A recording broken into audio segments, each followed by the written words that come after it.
بسم الله الرحمن الرحيم والصلاة والسلام على أشرف المرسلين. السلام عليكم. Bonjour tout le monde.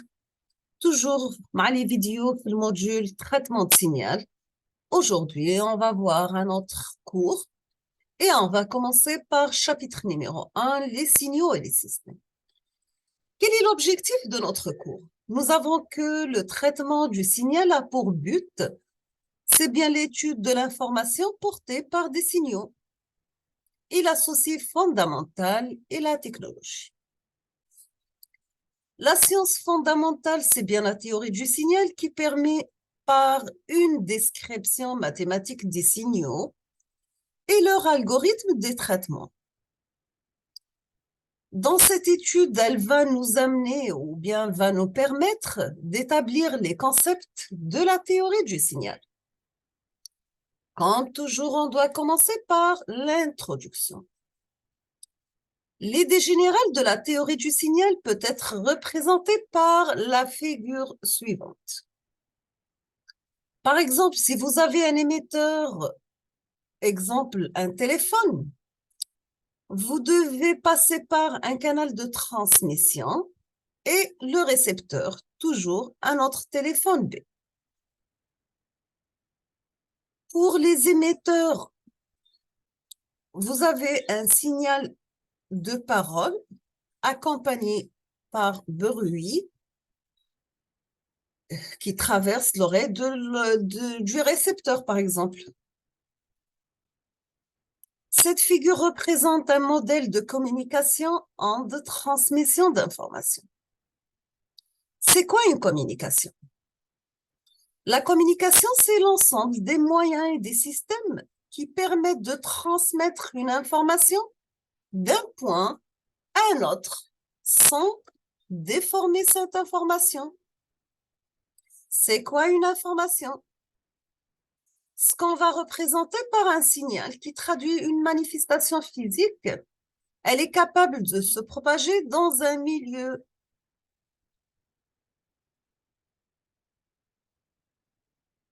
On passe maintenant aux classifications des signaux. Toujours la définition. On signifie par un signal et traitement du signal, ou là, que signifie un signal et que signifie le traitement du signal. Nous avons que le signal, c'est une entité engendrée par un phénomène physique contenant une information. Ce qui concerne le traitement de signal, c'est la procédure ou bien la méthode qui nous permet d'extraire l'information contenue dans le signal. Maintenant, on passe à la définition. C'est quoi un système? Système, c'est un signal qui ne peut exciter qu'en connu le dispositif sur lequel il agit. Maintenant, le bruit. Le bruit, nous avons, c'est un phénomène perturbateur qui se rajoute au signal, bien sûr, qui va gêner l'interprétation de notre signal. Deuxièmement, on va voir la classification des signaux et on va commencer par le signal déterministe et le signal aléatoire. Un signal déterministe, c'est un signal qui peut être décrit par une forme algébrique ou bien une équation mathématique. C'est un signal certain, sans évolution temporelle, elle est connue. Par contre, le signal aléatoire, c'est un signal imprévisible et son évolution temporelle est caractérisée par des observations statistiques. Elle est définie par ce qu'on appelle la loi de probabilité. Deuxième type de signaux, c'est bien les signaux continus ou bien discrets. C'est quoi un signal continu? C'est un signal au sens mathématique, c'est-à-dire c'est que sa variable t, elle est continue. Pour le signal discret, nous avons que la variable t, elle est discrète, si elle est définie qu'à des instants donnés. Alors, dans ce cas, on aura que x de t est discret. Maintenant, si on va parler côté signal analogique ou bien numérique, pour le signal analogique, c'est un signal dont la variable t est continue et l'amplitude est continue. Quand vous voyez dans cet exemple. Pour le signal numérique, c'est la variable t discrète et l'amplitude est discrète. Ou bien c'est un signal dont l'amplitude est discrète et continue, c'est un signal quantifié. Maintenant, on va définir c'est quoi un signal périodique. Nous avons un signal périodique qui vérifie la relation suivante. Nous avons pour n'importe quel signal x de t qui est égal à x de t plus grand t est égal à x de t plus 1 fois t. T, elle est finie lorsque le signal est périodique et de période grand t. Si vous avez t tend vers l'infini, alors le signal est apériodique. Maintenant, on va voir un autre type de classification suivant l'énergie et la puissance. On va commencer par le signal à énergie finie et la puissance finie. Vous avez que l'énergie d'un signal, elle est définie par E égale un intégral sur un domaine R de x de t en valeur absolue élevé au carré dt. Donc, le module, bien sûr. Pour la puissance, elle est donnée par, c'est la limite de 1 sur grand t quand t tend vers l'infini, d'un intégral du module de x de t élevé au carré dt. Maintenant, si nous avons un signal périodique, on va utiliser tout simplement pour le calcul de la puissance P, 1 sur grand T, l'intégrale de x de t en module élevé au carré dt. Quand on dit qu'un signal il est fini, ou bien un signal à énergie finie, si nous avons x de moins l'infini, x est égal à x de plus l'infini est égal à 0. Maintenant, on va voir c'est quoi un signal physique et un signal mathématique. Un signal idée mathématique, c'est les pour t appartient à un intervalle qui varie entre moins l'infini à plus l'infini. Un signal physique, c'est un signal qui commence à t égale à 0 et on dit que x de t égale à 0 pour t négatif. On passe maintenant au signal fondamental. On va commencer par le signal échelon unitaire, ou bien ce qu'on appelle l'échelon de Heaviside. Un signal échelon, il est défini par U de t qui est égal à 1 pour t supérieur à 0 supérieur ou égal à 0, 0 ailleurs. Et voici sa représentation. Donc, égal à 0 pour t négatif, égal à 1 pour t positif. Deuxième type de signaux, c'est bien le signal rectangulaire ou bien ce qu'on appelle le signal porte. Nous avons qu'un signal rectangulaire, il est défini par rect en fonction de T0, T1 et T2. Pour T1 inférieur à T2, si vous avez rect T1, T2 égale à 1, l'intervalle entre T1 et T2, comme vous voyez sur cette figure, est 0 ailleurs. Pour rect de période T, c'est un signal qui est égal à 1 pour T compris entre moins T sur 2 et T sur 2 et 0 ailleurs.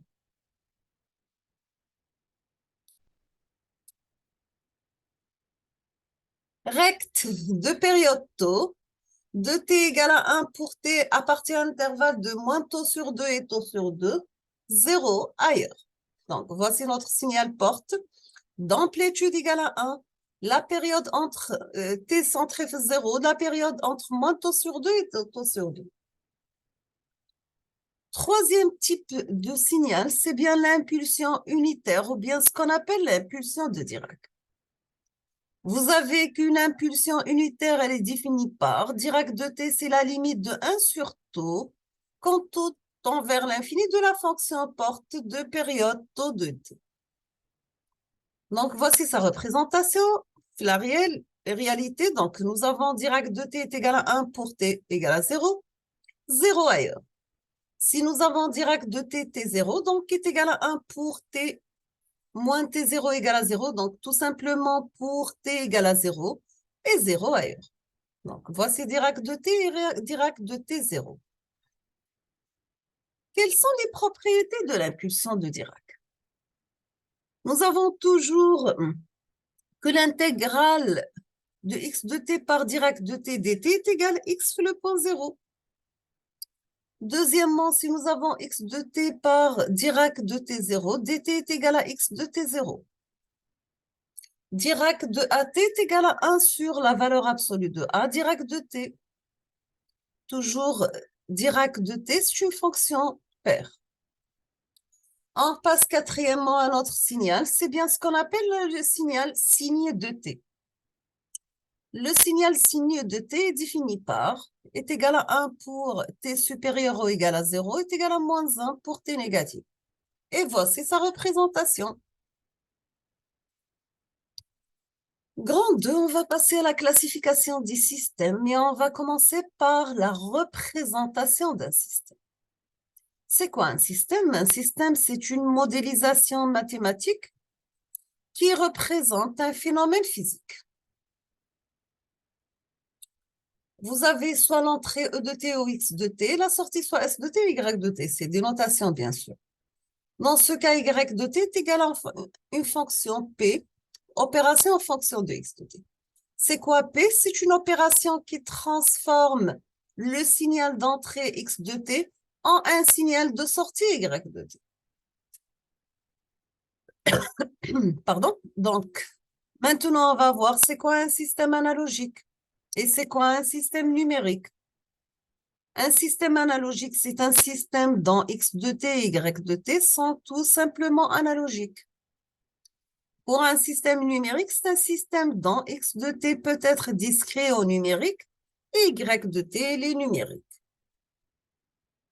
On passe maintenant à notre type de système, c'est bien le système linéaire. Quand on dit un système linéaire, nous avons un système linéaire, bien sûr, si nous avons alpha x1 de t plus bêta x2 de t, passe à travers un système P pour arriver à la sortie de alpha. Donc, c'est la même constante signal d'entrée. Alpha y de y1 de t plus bêta y2 de t. Maintenant, on va voir c'est quoi un système invariant dans le temps. On dit qu'un système est invariant dans le temps lorsque nous avons x de t moins t0. On aura à la sortie le même retard à l'entrée. On aura y de t moins t0. Maintenant, on va voir la réponse impulsionnelle et la réponse arbitraire. Si nous avons un système défini par x de t,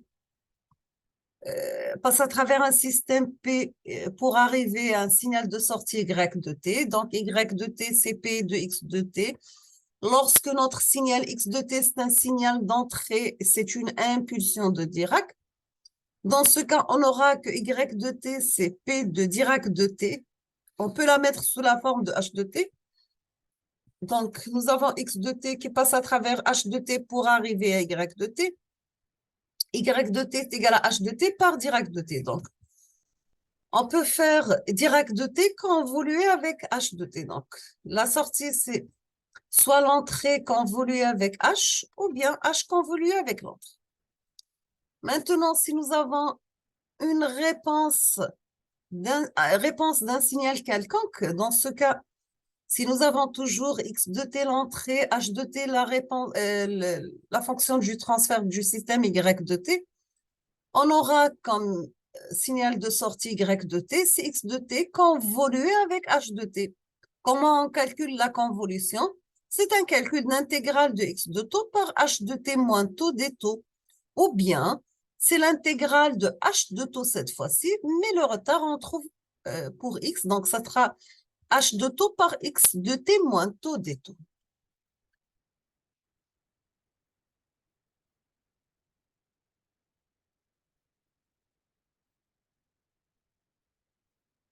Quatrièmement, on va voir les systèmes invariants dans le temps. Donc, si nous avons un retard de x de t de moins t0, à la sortie, on aura y de t moins t0.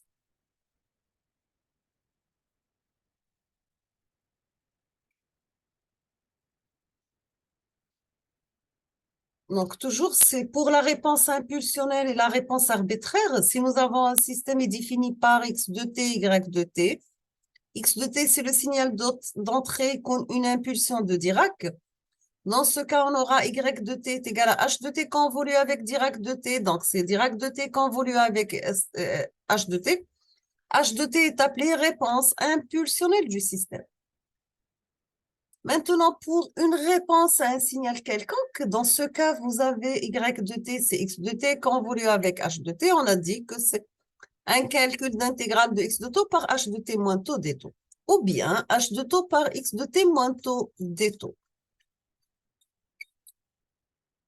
On va s'arrêter ici aujourd'hui. On termine le deuxième chapitre dans la prochaine vidéo. Inch'Allah, on va entamer l'analyse fréquentielle et on va commencer par la série de Fourier. Donc, je vous remercie infiniment pour votre attention. N'hésitez pas si vous avez des questions. Et à la prochaine vidéo, Inch'Allah. Merci.